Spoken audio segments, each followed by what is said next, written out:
পুরুষকে কেউ কোনোদিনই ভালোবাসেনি, ভালোবেসেছে তার সাফল্য, সামর্থ্য আর অর্থকে। আজব হলেও এটাই সত্যি, অশিক্ষিত মানুষ কেউ বেকার নেই, যত বেকার আছে সব শিক্ষিত মানুষ। শান্তি জিনিসটা কোনো মানুষের জীবনেই নেই, কারণ বিবাহিতরা ডিভোর্সের চিন্তায় ব্যস্ত আর অবিবাহিতরা বিয়ের চিন্তায় মগ্ন। বাচ্চাদের তাড়াতাড়ি বড় হওয়ার চিন্তা আর বড়দের শৈশবে ফিরে যাওয়ার আগতি। চাকরিজীবীরা কাজের চাপে চিন্তিত আর বেকারত্বদের চাকরি পাওয়ার চিন্তা। গরিবদের বড়লোক হওয়ার চিন্তা আর বড় লোকেরা শান্তি খুঁজতে ক্লান্ত। জনপ্রিয় ব্যক্তিরা লুকানো ঠিকানা খুঁজে আর সাধারণেরা জনপ্রিয় হওয়ার জন্য বিভোর। বেশি বুদ্ধির মেয়েদের সংসারে শান্তি থাকে না, বোকা টাইট মেয়েগুলো সুখে ঘর সংসার করে। মূর্খর সঙ্গে তর্ক করা আর গালে বসে থাকা মশাকে থাপ্পড় মারা একই কথা। মশা মরুক আর না মরুক, আপনার গাল কিন্তু লাল হবেই। জীবনে 4টি জিনিস কখনোই ভাঙতে নেই। নাম্বার 1 প্রতিশ্রুতি, নাম্বার 2 বিশ্বাস, নাম্বার 3 সম্পর্ক, নাম্বার 4 মন। কারণ এগুলো যখন ভেঙে যায় তখন কোনো শব্দ হয় না ঠিকই, কিন্তু অনেক বেশি কষ্ট হয়। একাকিত্ব মোটেও সুন্দর না, শুধু মাত্র একা থাকতে হয় বলে আমরা এটাকে সুন্দর বলি। জ্ঞানের কথা শুধুমাত্র 2 প্রকার লোকই বলে। নাম্বার 1 যার বয়স বেশি হয়ে থাকে, নাম্বার 2 যে কম বয়সে খারাপ সময় দেখেছে। অনেক রাত পর্যন্ত তারাই জেগে থাকে যারা জীবনের সাথে নিজের হিসাবটা আজও মিলাতে পারেনি। কথা বলাটা যখন অভ্যাসের পরিণত হয় ঠিকই তখনই মানুষ ছেড়ে চলে যায়। কোনো পুরুষ যদি নারীদেরকে সম্মান করে, নারীদের দিকে খারাপ নজরে না তাকায়, তাহলে বুঝে নেবেন সেই পুরুষটি কোনো সম্মানিত একজন মায়ের সন্তান এবং তার বংশের মানুষগুলোও খুব ভালো।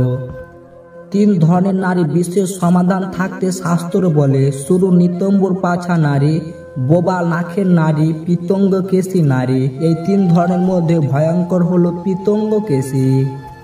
ডিভোর্সের আগে স্বামীর সাথে কম্প্রোমাইজ না করা মেয়েটি ডিভোর্সের পর পুরো পৃথিবীর সাথে কম্প্রোমাইজ করে।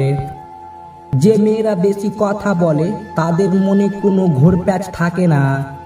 কষ্ট দেওয়া মানুষগুলো এমনই যে বিষ দিয়ে বলবে খেতে হবে আর বিষ খাওয়ার পর বলবে তোমাকে বাঁচতেই হবে। মানুষ যতটা আপন সাজে ততটা আপন নয়। কখনোই প্রিয় মানুষটাকে জীবনের চেয়ে বেশি ভালোবাসতে নেই। সময়ের পরিবর্তনে বুঝতে পারবেন এটা আপনার জীবনের একটা চরম ভুল সিদ্ধান্ত ছিল। একটা বয়সের পর প্রেম ভালোবাসা বিষয়টা অনেক কঠিন হয়ে যায়। শুধু সুন্দর চেহারা দেখে কারোর প্রতি হট করে ভালোবাসা চলে আসে না।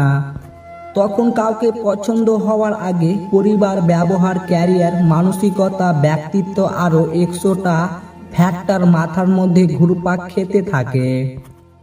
এত কিছু মিলিয়ে তারপর ধরেন কাউকে একটু একটু ভালো লাগতে শুরু করলো, তখন দেখবেন সে সিঙ্গেল না। আবার মনে করেন সিঙ্গেল হলেও কিন্তু সে তার এক্সকে কখনো গিফট ওভার করতে পারে না। আরো নানা ক্যাচাল। ফুচকা খেতে খেতে গলির মোড়ে কারোর সাথে চোখে চোখে আটকে গিয়ে প্রেমে পড়ার বয়স আমার শেষ। এখন আপনার মানুষ চিনার ফল। লতা পাতা বেশি ভালো লাগে। কারোর সাথে 2 ঘন্টা কফি ঢেলে খাওয়ার চেয়ে কম্বলের নিচে গুটিয়ে গুটিয়ে মরে পড়ে থাকতে বেশি ভালো লাগে। এই বয়সে বোধ হয় শুধু একটা কমফোর্ট জোন খুঁজে মানুষ, যেখানে গিয়ে হাঁপ ছেড়ে বাঁচা যায়। উষ্ণ শুকনো চুল, পুরনো জামা, সদ্র ঘুম থেকে উঠে ফুলকো লেচুর মতো চেহারা নিয়ে যার সামনে নিদ্রাহরণ গিয়ে দাঁড়িয়ে পড়া যায়, যার কাঁধে মাথা রাখলে সারা দিনের ক্লান্ত ফুরিয়ে যায়। হয়তো এরকম একটা কিছুর প্রেমে পড়ে মানুষ এই বয়সে। চরম বাস্তবতা হচ্ছে আপনার প্রিয় মানুষটা সারা জীবন আপনার প্রিয় থাকবে না। যেখানে তোমার গুরুত্ব কমে যাবে সেখানে দূরত্ব বাড়িয়ে দাও। হয় তুমি উপহাসের সম্মুখীন হবে। অন্যের স্ত্রী যদি 3টি কথা বলে বুঝবেন সে আপনাকে কাছে পেতে চাইছে। নাম্বার 1 তাকে আপনার কেমন লাগে। নাম্বার 2, আপনার কোনো গার্লফ্রেন্ড আছে কিনা? নাম্বার 3, আপনি মেয়েদের প্রতি কতটা যত্নশীল?